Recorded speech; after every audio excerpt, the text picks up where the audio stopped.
The 15-Point Plan is part of the Win, Make, Give podcast network.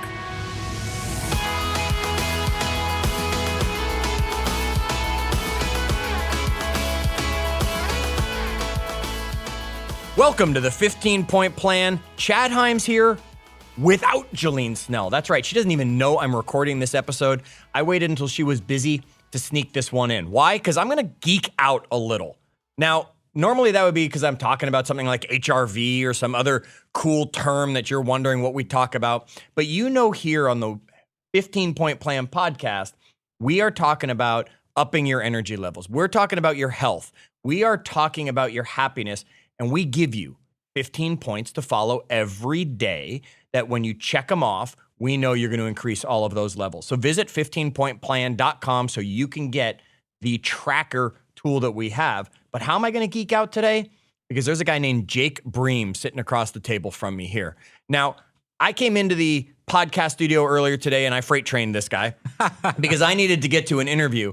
And I have, afterwards, somebody said to me, you know, that guy you ran over, he's from Utah, and he's about to go do the 29029 challenge, the Everesting challenge, which I'm very excited to talk about because that's on my goal plan for next year. I said, I got to talk to this guy. And as I started talking to Jake, well, I'll let you tell a little bit about maybe your health background. Jake, introduce yourself. Talk about some of those wonderful things that you've done in your life that everyone's going to understand why I'm geeking out a little bit, getting a chance to talk to you. So welcome to the 15-Point Plan, Jake.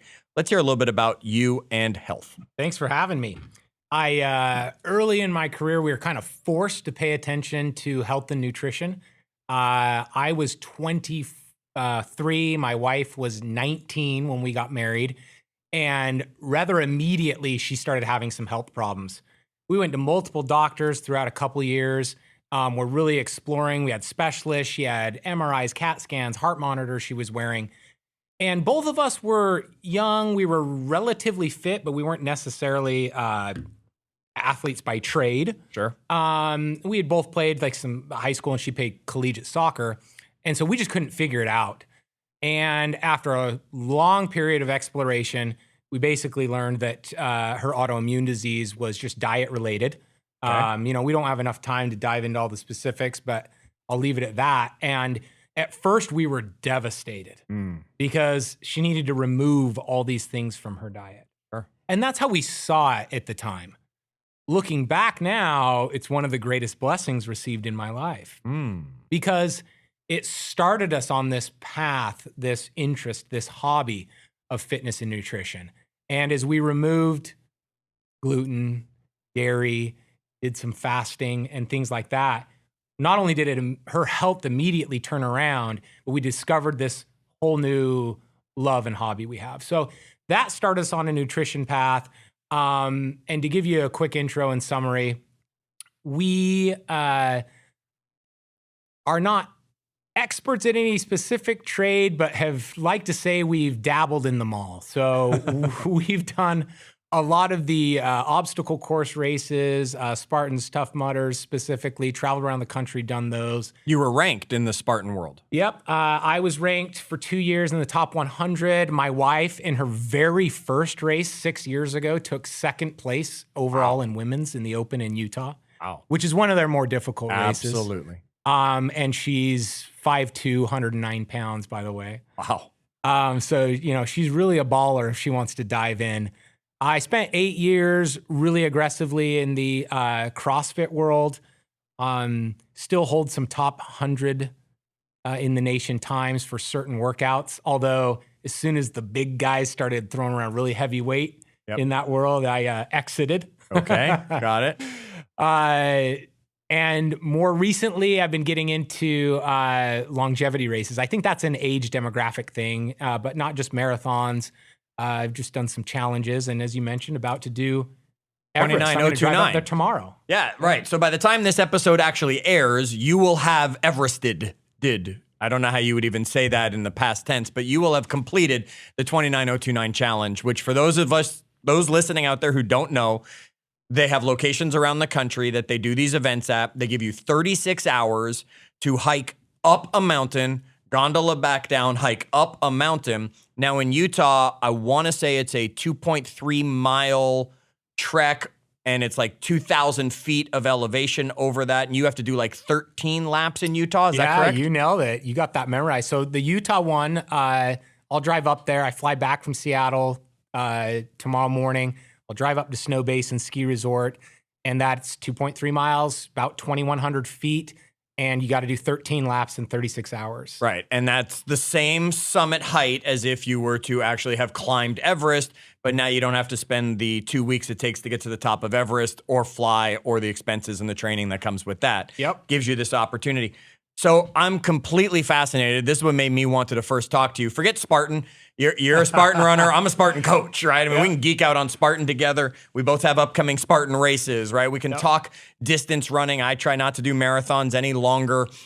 Just don't want to do the distance when it comes to that. But 29029. Yep. This is on my wife's and my plan for next year. We were just introduced to it. We did Ragnar with Jillene, my co-host here, as part of our team, and I put it out to the world. I said, what's my next challenge? And I was introduced to this. So we're waiting anxiously for them to open next year's events. What motivated you to take on this 29029 challenge? I think two things.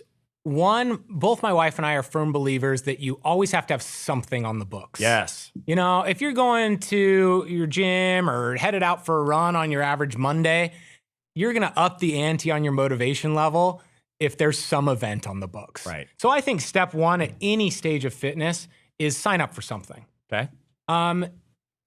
Closely analogous to that is once you've experienced that race day high or the camaraderie that comes with the day of an event and the experiences and memories you create, well, then you're going to become a junkie for it. Yep.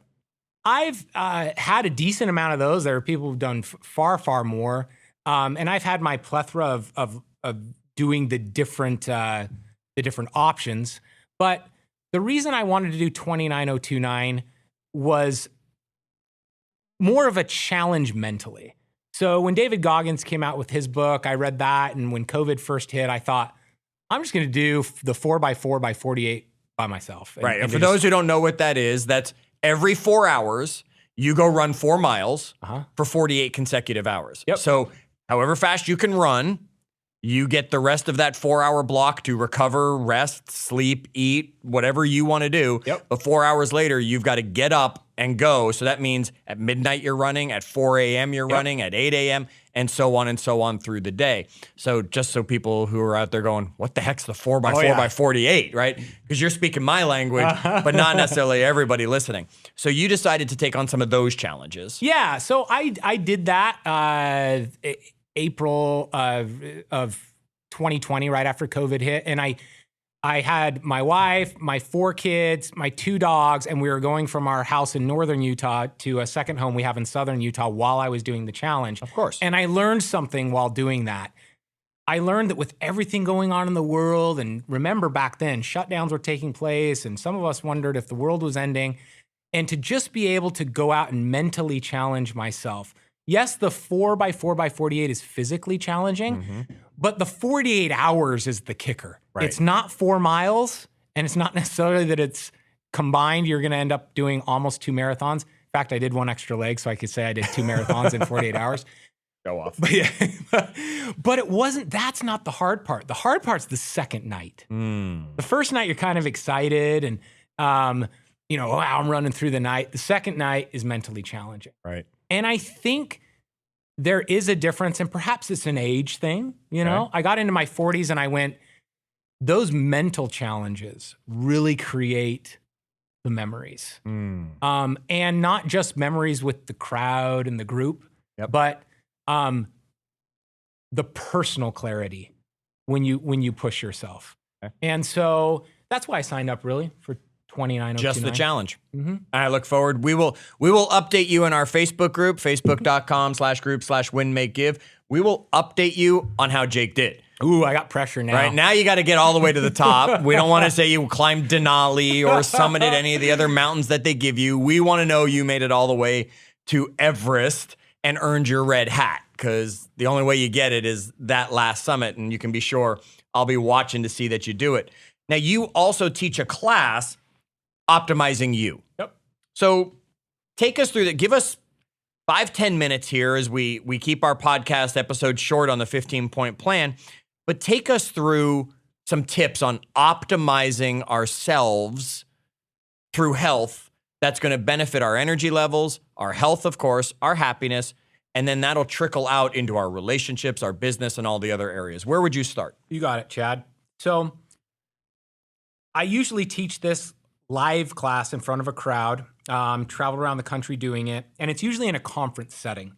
And so the first few slides show scenes of people being really excited at sales conferences, cheering at the crowd and a band. And then it shows a picture of them back at their office desk on Monday morning, basically showing how energized they were from the sales conference and the notes they took. And then what do we all do, or oftentimes happens? Nobody implements. Correct. Okay. So then I go launch into my personal story and how I was checking these award and accolade boxes in my industry. Yep. And I woke up one day, and I think it crept in over a year, and I went, what the hell for? I checked this production award, I checked this sales award, but what for? Yes, sure, it's benefited myself and my family monetarily, but what is the purpose? And looking back, I was really defining my burnout stage. And so I went on about a 7-year journey. In fact, Chad, I even thought I was getting juvenile arthritis at about 35 years old because it runs in my family. I was doing these CrossFit games, this bodybuilding comp, and I was sorer than sore. My muscles couldn't recover. Joints were achy all the time. I was a junkie for any quick fix, supplement, a device I could buy. You name it, I've bought it. They're in my drawer. Yep. And I'm not using them. And ultimately, the quick answer is I learned that it was my stress levels and mental and my burnout. But over this 6 to 7 year period, I created the class Optimizing You to kind of break down my quick tips when you're experiencing burnout of what to focus on in your life and little tweaks you can make to fix them. All right, give me one. All right. Because somebody out there listening is hitting burnout. Cool. Give me one. They say you got to have a power morning, your first 30 minutes. What do you put in your mouth? What do you do? Well, I say before you have a power morning, you got to have a wind down schedule and recharge and great sleep. Okay, folks, I did not know what's coming here.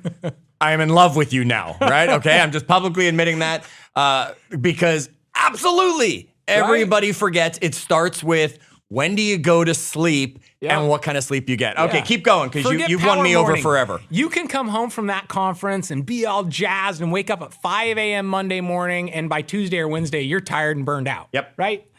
So how do you get that? Here's one of the slides in my class, that quality sleep.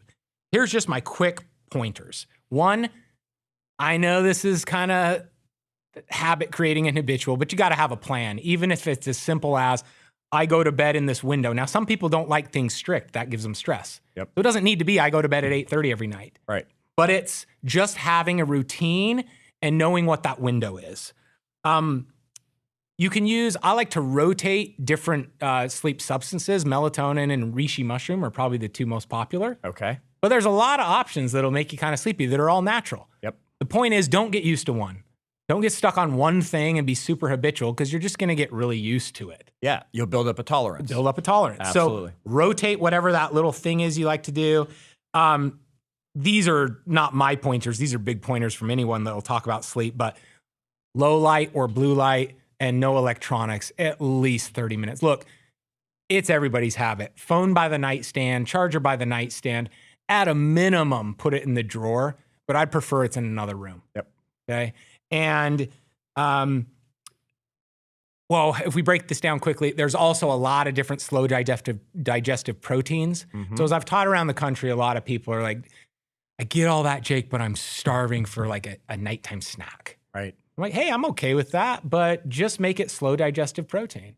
I do a dairy-free form of yogurt or dairy-free cottage cheese and blueberries, something like that. Okay, until you said cottage cheese, which actually makes me gag, I was about to tell you I love you again because it's yogurt and blueberries usually for me almost every night. Yep. Okay, we are becoming best friends right here, right now. Yep. Okay, give me another tip. So starting with that good night, let's just pick one more because we just talked about sleep.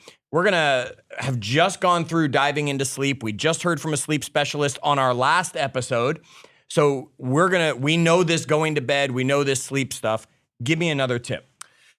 Well, I'm going to open Pandora's box on the other tip. And my last slide, I've pulled it up on my phone, and it goes over time management and knowing when to say no as you get busier and busier in your life. But one of the main points I go over in that slide is Pandora's box, the world of meditation. Now, you got to understand the context here. I am a type A, or on the Myers-Briggs test or the color test, I'm like 90% red. Okay. So I'm the type of guy that for 38 years of my life heard meditation, and I went, I can't do that. I'm loving I you can't more. sit still. Every word out of your mouth. I can't sit still. But I had a good friend who's also a business partner of mine, who is also one of the few people in a lot of aspects I've really looked up to.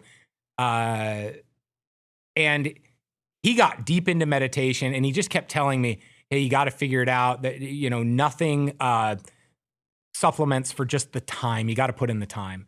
So, we probably don't have an entire podcast episode here to dive into it, but I'll give you my quick tips, what worked for a type A personality. Perfect. And I will tell your listeners, 4 specific experiences in 2 years where I think I got to that super buzzy, high meditation level.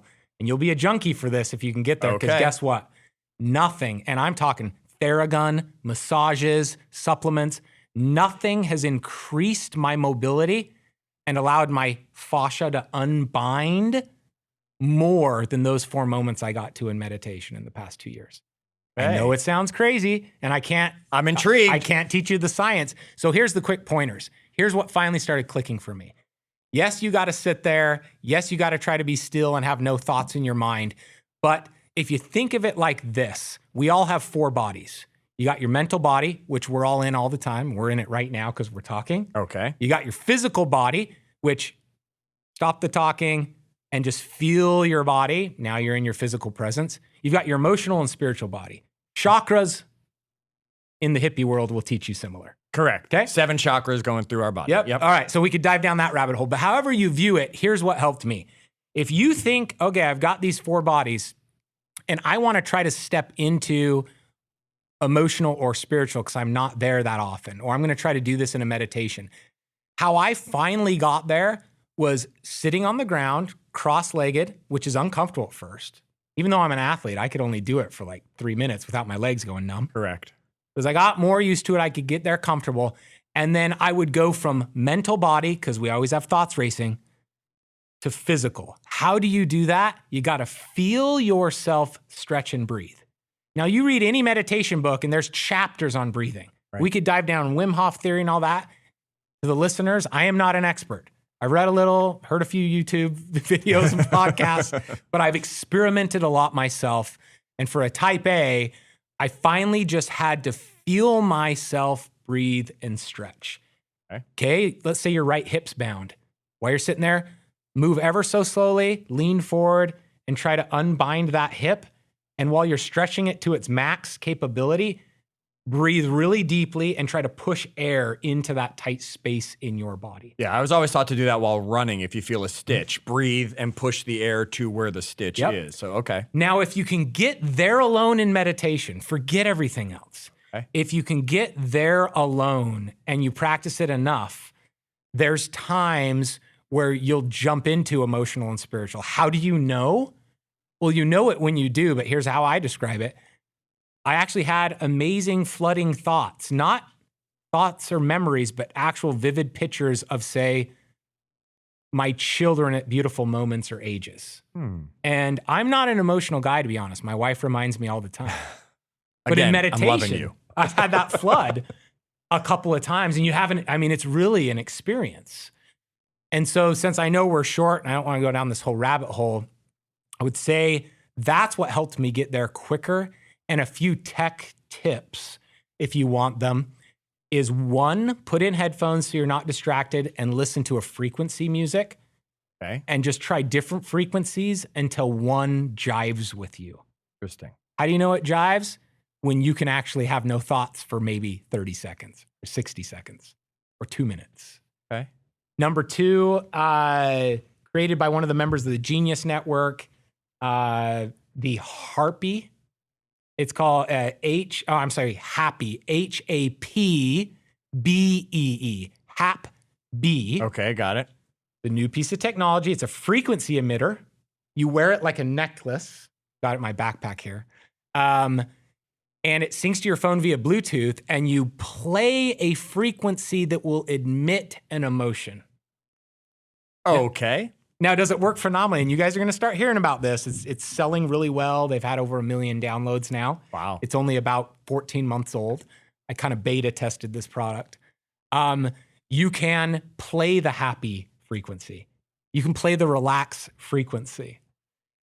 This is where our world is getting fascinating right now because we're merging MD science with hippie meditation. If anybody has listened to Joe Dispenza, he's probably on the forefront of this right now.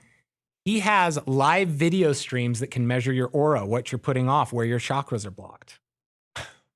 Goodness. Getting crazy, right, Chad? It is. It is getting crazy out there. I left you speechless. You did. And it's not often that people do. I mean, I'm just sitting here, I'm looking at the 15-point plan, and you and I have not talked long, and we did not prep any of this conversation. But I mean, you're talking about having goals, always having goals ahead of you. One of our 15 points. You're talking about having movement in you. I mean, you're hiking, you're running, you're doing all these things, right? You're talking about sleep.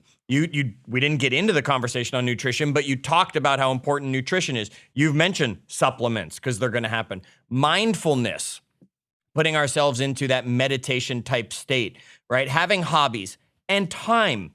And folks, I just read off half of the 15-point plans. So now you can understand why when I ran this guy over and Ben Kinney started saying, you should probably talk to this guy for 15-point plan. I didn't know what I was getting into, but I think I've just found my new best friend. Hey, me too, man. Right on. All right, so Jake, we're going to continue this conversation offline, you and I. Maybe I'll have to see if, well, maybe we'll just ditch Jillene. Dave, what do you think? Ditch Jillene? No? All right, we'll bring Jillene back for the next episode because she's pretty awesome as my co-host here. We hope that what you've done is you've gone to 15pointplan.com and downloaded the tracker. We hope that you've also come into our Facebook group, facebook.com/group/win-make-give. So you can find out, did Jake complete the 29029 challenge that he's about to leave our office and get on an airplane to go do in the next, well, I guess 48 hours you will be complete by then. So here's the best to you earning that red hat. And folks, we hope that this episode ups your energy and takes you to the next level.